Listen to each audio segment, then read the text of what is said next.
আমাদেরকে সবচেয়ে ভালোবাসেন আমাদের রব আল্লাহ। সত্যিকারের ভালোবাসার ডেফিনেশনটা হচ্ছে যে আপনি নিঃস্বার্থভাবে কাউকে ভালোবাসেন। আমাদের আশপাশে যারা আছে, যারা হালাল, ইভেন হালাল, আমার মা, আমার বোন, আমার বাবা, আমার স্ত্রী, আমার ছেলে, আমার মেয়ে, এদেরও যদি কখনো স্বার্থে আঘাত পড়ে, দেখবেন সেও আপনার পাশ থেকে সরে যাচ্ছে। এমন হয়নি কখনো?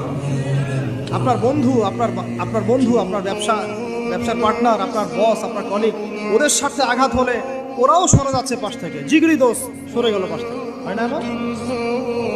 ভালোবাসা দুই প্রকার। বলেন কয় প্রকার? আমার সাথে বলেন, এখানে শেষ করে দিব 10টা মিনিট। ভালোবাসা কয় প্রকার? একটা হচ্ছে নিঃস্বার্থ ভালোবাসা। কি স্বার্থ? কোনো স্বার্থ নাই, নিঃস্বার্থভাবে ভালোবাসা। একটা হচ্ছে কোনো না কোনো স্বার্থ জড়িত আছে এমন ভালোবাসা।